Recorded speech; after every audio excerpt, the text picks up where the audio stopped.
competitiveness landscape.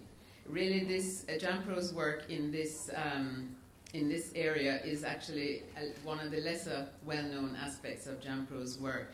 Branding is a hugely important part of what JAMPRO does, and Jamaica's competitiveness landscape, as you probably know, is quite challenging and has been challenging and has really held back the development of a business brand for Jamaica. We've been hugely successful in developing a tourism brand, but we really have to work now on developing a business brand, and this is a work in progress. And part of what JAMPRO is doing on this is to develop a business brand using the National Competitiveness Council, and that's what I'm going to talk to you about today. For those of you who don't know what JAMPRO does, we are the government's economic development agency focusing on export and investment promotion. So what I'm going to talk to you in essence about today is the challenges to doing business in Jamaica, what the National Competitiveness Council does, the doing business agenda for 2011-13, what achievements we have had through this, our progress on key indices, the business environment reform agenda, critical influencing factors, and the progress of the reforms we have undertaken to date, because there is a huge business environment reform agenda which we are in the process of rolling out. So essentially, what are the challenges to doing business in Jamaica? These have been detailed in great detail. These have been outlined in great detail in the Global Competitiveness Report of 2013-2014, which you can see some highlights on the left, and on the right, the Doing Business Report 2014. And both these indices have really spoken to some of the challenges of doing business in Jamaica. Some of them overlap, such as paying taxes and access to credit. But inefficient government bureaucracy, crime and theft, corruption are mentioned in the Global Competitiveness Report, which you know is done by the World Economic Forum. And getting electricity, registering property, trading across borders, and enforcing contracts have been listed as challenges in the Doing Business Report, which is compiled by the World Bank. So what is our response to this? Our response to this is to develop the National Competitiveness Council, which was actually established in 2010 under the chairmanship of the Minister of Industry, Investment and Commerce.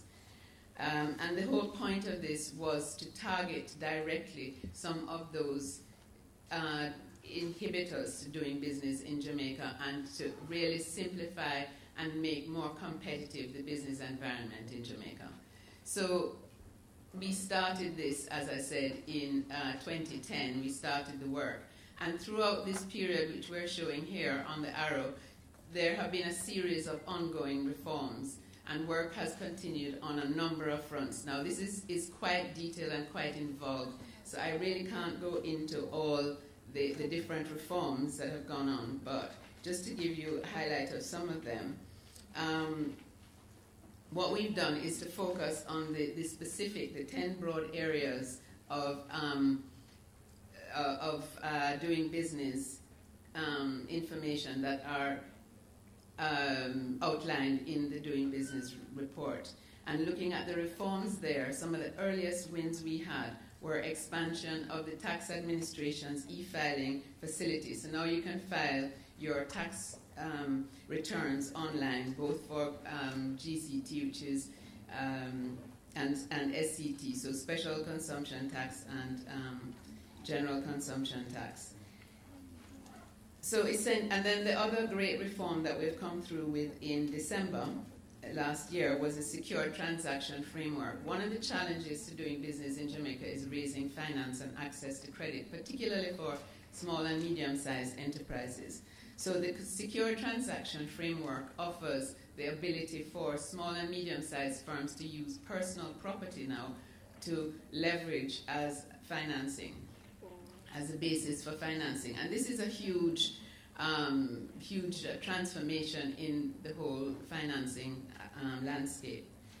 In terms of simplifying business registrations, we've implemented a single business registration form at the Companies Office of Jamaica. And again, this is hugely important in reducing the time it takes to set up a business and in simplifying the steps and the interfaces that companies need to go through in actually registering a company. So we're now registering a company in about 4 days, whereas before it was taking 6 to 8. So really last year was a watershed year in terms of the number of business reforms that were actually implemented. Almost 10 reforms were implemented, impacting starting a business, access to credit, and paying taxes, as I've said. So this is an ongoing rollout of this process, which the National Competitive Council is actually leading, and JAMPRO is the secretariat for this National Competitiveness Council. JAMPRO is not the implementing agency. I want to make that really clear. JAMPRO is a monitoring and coordination agency. So several different agencies have an impact on this, and they're the ones actually doing the implementation. So just to give you a flavor of what the reform agenda looks like for 2011 to 2013 and beyond, if you look at, on the left side, you see some of the reforms that have been implemented, including the implementation of 2 credit bureaus. And that's also really important because access to credit information has been an inhibiting factor in developing access to credit. We're also working on the Insolvency Act, if you look on the right-hand side. So these are the reforms that are significantly advanced, things like making insolvency and protection from creditors. That is important. The single business registration form, which I mentioned before, which is going to roll out and be a one-stop operation as of June this year. And then on the last one there is a single electronic window, which is hugely important in allowing us to establish the logistics hub in Jamaica, because we have a huge government project called the Logistics Hub. And the single electronic window incorporates the port community system, which will allow one-stop interface between people importing and exporting from Jamaica. So what has been our progress on the key indices? Well, you see that the indices have really been quite challenging for us in terms of the ranking, both on the Doing Business and on the Global Competitiveness Report. One of the challenges of these rankings is that you are ranked not only in terms of the actual reforms you're undertaking, but you're ranked against other countries. So even if you are advancing, as Jamaica has, in terms of its reform agenda, other countries have been advancing quicker than we have, and this has presented us with a challenge in terms of advancing up the rankings, as you can see there. So the reform agenda, moving forward, this reform agenda is actually of primary importance as to how we move forward. And again, I can't go through in the time allotted all of the different approvals and the different agenda reforms that we have listed there. But certainly the whole process is towards simplifying. And I look at, for instance, if you look there, development approvals, the efficiency of the development approvals process is critical to improving the opportunity for builders and for hoteliers and for factory builders to build out their projects.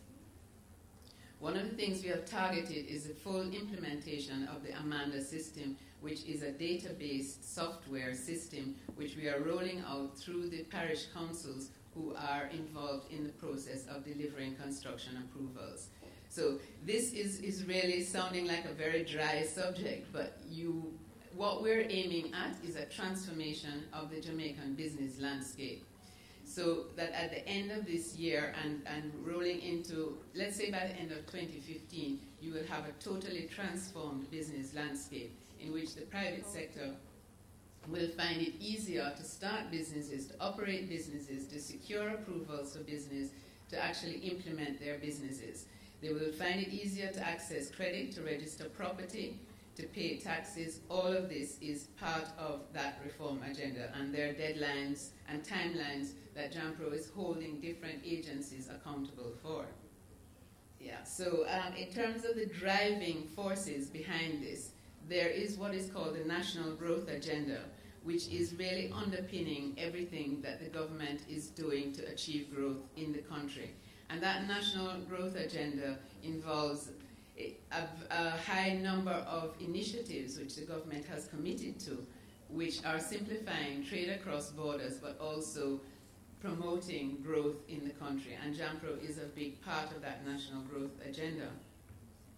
I think one of the critical driving influences for us is also the increase of local awareness. We're finding now that we're engaged with the private sector, and that the private sector is pushing government really strongly and lobbying government in the press, in the media, in every forum that they can take on to push this agenda forward. And I think that whole public-private partnership and that understanding of the role of the private sector and the critical partnership that they play is really one of the driving forces behind this whole reform agenda and critical to its progress. I think certainly another factor for us has been the global attention and support from international agencies. International agencies, well, the IMF, the World Bank, the IDB, Caribbean Growth Forum, Compete Caribbean, there are a range of them, but all of them have weighed in on this whole growth agenda and on the whole reform of the business environment in Jamaica. And I think that that international attention and the constant monitoring of the indices, which have now become really common parlance in Jamaica. People now know what is a doing business report, they know what is a global competitiveness report, they know even what is a logistics performance index. These are things that 5-6 years ago were not topics of conversation at all. So I think that our advocacy in this arena has really served to put it on the agenda.